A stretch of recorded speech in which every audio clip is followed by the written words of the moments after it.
What's going on, golf addicts? Welcome to Tour Junkies After Dark, presented by DraftKings Sportsbook. We are the Tour Junkies. I'm DB. I got Pat Perry with me. It is late on Monday night. We've been doing our own podcast. We've been recording our own show. We covered the course preview ad nauseum. We talked about these golf courses for the American Express Championship 2022 from PGA West in La Quinta, California. So if you want to check that out, you can head over to our YouTube channel, check it out. But Pat, I mean, let's talk about some of the basics. Like, what do people need to know if they're going to bet the American Express 2022? Some game theory stuff, some strategy stuff. What's some must-know stuff? Well, here's the thing about this week. We've got 3 courses this week. All of them are par 72s. They don't have a cut until after the 3rd round. So there's a lot of scoring this week, which is, important because when you're looking at players to bet outright, you got to have scores. You got to have guys that are going to, can make birdies. You don't want, some Matt Kuchars out there. You don't want guys like that just, make a bunch of pars, some Bill Haas's, even though Bill Haas has won here twice. But this is back in the day when he actually could score some birdies. But either way, that was a bad example.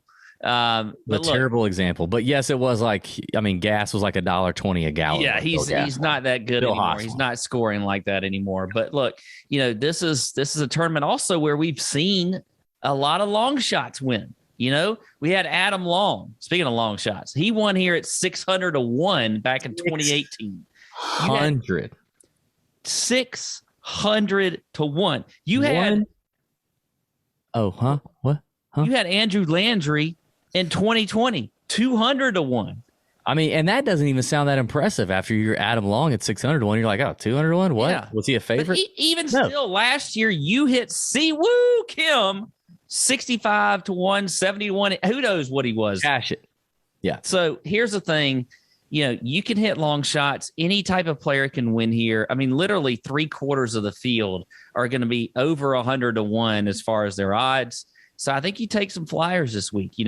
Don't just throw Jon Rahm and Patrick Cantlay on your card and go to bed. Okay, you gotta get excited this week. You gotta take some action and just take some risk. Okay, yeah. If you want some easy plays, maybe check back for some top 20s later on in the week or something like that. But we're gonna give you some good long shots this week. Yeah, I love that. I mean, that's your first decision when you approach the DraftKings Sportsbook betting board this week for outrights at the Amex. Your first decision is, am I betting Jon Rahm and Patrick Cantlay or am I not? If you are betting Jon Rahm and Patrick Cantlay, then you likely only have a little bit left to spread that out among maybe 2 or 3 other players in terms of managing your bankroll, which you should do responsibly. Mm-hmm. But if you're not, then you can have exposure to a lot more players here. One time in the last 6 years has a player shorter than 40 to 1 won the American Express, and that was Jon Rahm at 10 to 1. He is currently at 5 to 1 on DraftKings Sportsbook, and Patrick Cantlay is 9 to 1 with implied odds of winning at a combined 23% for Jon Rahm or Patrick Cantlay. So implied odds saying 23% chance that one of those 2 guys is going to win this golf tournament. Hey, that's still, I'm no math genius, but that's a 77% chance that they don't win this golf tournament. So have a day and pick a bunch of other golfers outright to win this event that is typically an average winning score of around 24 under. Like Pat said, it is a birdie fest. This is a pro-am birdie fest. Now, the amateurs are back this year. I don't remember if you mentioned that, Pat. The amateurs are back this year, which means these guys are going to play easier pin positions. These pin positions are going to be easier so these amateurs don't shoot a billion and the rounds don't take 9 hours, but currently they're going to take about 6. And what that means is, the more it's a birdie fest, the higher the variance of this golf tournament. That's why the U.S. Open and the Open Championship tend to be won by the best players in golf when the winning score isn't 24 under, right? So when it is 24 under, it opens up a lot of different players in the field to be able to win this thing. So you got to do it all well, but the thing you have to do the most if you're a player trying to win this golf tournament is make birdies and make a ton of eagles. And there's a bunch of different ways to skin the cat here at PGA West. You don't have to be a bomber. It certainly helps to be a bomber, but you don't have to be. So look for value on the board. We're going to talk about our favorite outright bets. It's Monday night. We don't have any top 20s posted by DraftKings just yet. But it's Monday night. We're going to talk about some outrights we like early on, in the week. And really, we're looking at value because we're both going to say, hey, we'll take our chances that Jon Rahm and Patrick Cantlay don't win this event. Pat, I'll start at the top of the board. There's two names here I want to mention. The first one is Corey Connors at 22-1. The Canadian is a ball striking phenom. He's one of the best iron players on the planet, literally on the planet. Like, one of the best. And he came out last week, first event back after the layoff in the fall, and played great, played fantastic. So it's all about the putter for Corey Connors. 22-1, I'll take the value there on him. And then I talked about this guy a little bit on our betting show. And maybe I'm a sucker, okay? But Russell Henley at 35-1 is a name that I see some value in. Did he, he was in complete control through all but the last 9 holes of that golf tournament on Sunday at the Sony Open. I mean, it just looked like he was going to run away with it. He was throwing darts, and he didn't necessarily choke it. Hideki Matsuyama just really bullied him and took it from him and won in a playoff after hitting a 270-yard 3-wood to 3 feet. I mean, Russell didn't have a chance. But he's 35-1, and he's hitting the ball so well. Now, he has a horrible history here, but if you go back and you look at how he was playing going into those horrible years at the Amex, he was not hitting the ball near as good as he's hitting it today. So 35-1 Russell Henley, I think he's been on tour long enough that he's not going to have such bad scar tissue from Sunday at the Sony that he's just going to come out here and be terrible. I think you continue to ride the hot form with Russell Henley, take advantage of the 35-1 number, which feels like a decent number to me. I mean, I would take him over Abraham Answer at 25-1, Seamus Power at 28-1. I mean, Patrick Reed's hitting the ball terribly at 35-1, who's right there with him. I like Henley. I like those two up near the top. Yeah, I definitely agree there.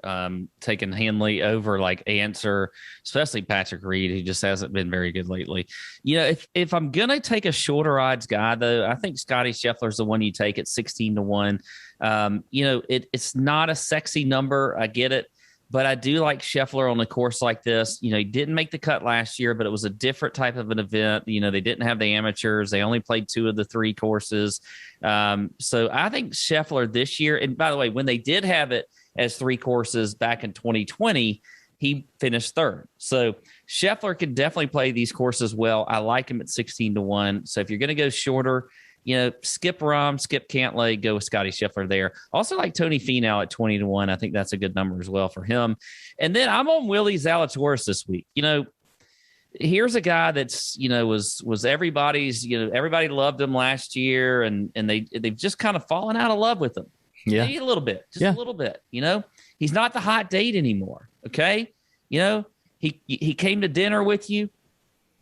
You thought he was going to order his steak medium rare. He ordered it well done. You're a little bit upset about that, so you just kind of got off of him. I don't care. I think he's a good kid. He's a good player. I love him this week. 50-1. I think that's a good number for him also. So Willie Z at 50-1. All right, I'm gonna get steak reference, by the way. It was kind of a reach, but I'll take it. Yeah, but I have COVID. All right. Yes, you do. Yes, you do. We didn't mention that. All right. I got one more name shorter than triple digits, and it's the defending champion, Siwu Kim, which I know I'm kind of a sucker. Disclaimer, I'm kind of a sucker for Siwu Kim. I love him. You can't see it, but in the background behind me, I have the top half of his putter shaft that he snapped from the Masters. So I'm a big Siwu Kim fan. But, I mean, he's defending champ, and he's getting no love. He's 65-1. I guess that's because his form doesn't look fantastic. He's coming off a 55th at the Sony, a 23rd and a 38-man field event at the Century, an 18th at the Zozo, a 76th at the CJ, a miscut at the Shriners, whatever. But Sung Jae is a high-variance boomer bust player. When he won the American Express just last year, he was coming off of a better finish at the Sony in 25th. He had missed the cut at the Houston Open a couple weeks before that and lost strokes with his irons. And then all of a sudden, bang, 7.9 strokes gained with his irons. Siwu Kim is a player who just runs hot, and he's aggressive and he's a scorer, but he's won twice on Pete Dye courses. In the Stadium course, which is the course they'll play twice if they make the weekend or if they make the cut, is a Pete Dye design. He also won the Players Championship. He's not intimidated by any of the names here. He played twice. He's played the last 2 weeks in Hawaii. Normally, these guys tend to peak around week 3 or 4. I think Siwu Kim at 65-1 on DraftKings is actually a pretty good value for the defending champion, a guy who has real win equity, and especially on a Pete Dye design. So I'll go Siwu Kim. Anybody else for you in the shorter than triple digit range?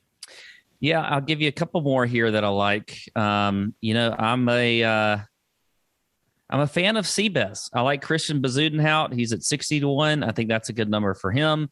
I also like HV3, Harold Varner III. He is at 90-1. I think that is also a good number. So I like some HV3 there. That'll be it for me in this range. Okay.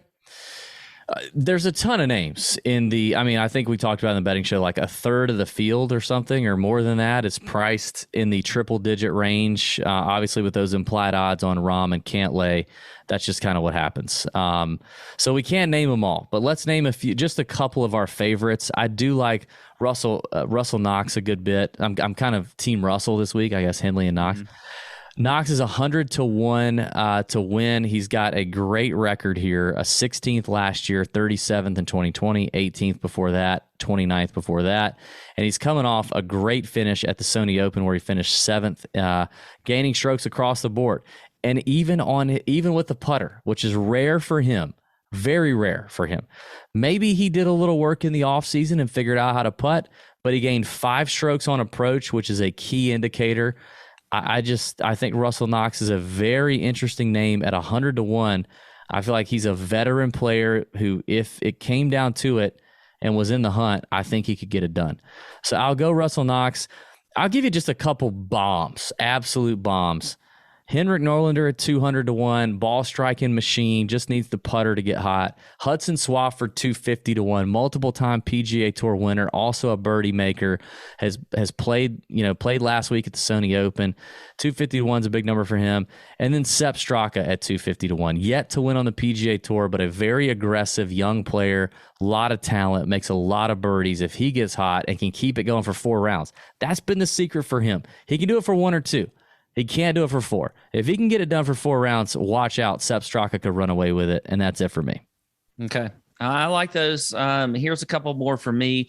One is, my guy last week, Michael Thompson, with the beard. Boy. The beard just flowing. Yeah. Michael Thompson is at 110-1, played very well last week. I think this is another good fit for him this week. He's like Omicron variant COVID of like Dan Bilzerian. He's like not that threatening to the ladies, but he kind of looks like if Dan Bilzerian let himself go. Yeah. He's not that threatening, but he's threatening. Yeah, but just a little threatening. Like a little threatening. Yeah. But I think he's a great play. 110-1. This is a guy that is obviously won on tour multiple times. So good course fit here. I like him. Another guy that I think could be good is Davis Riley. He's at 200-1. He's like Willie Z light.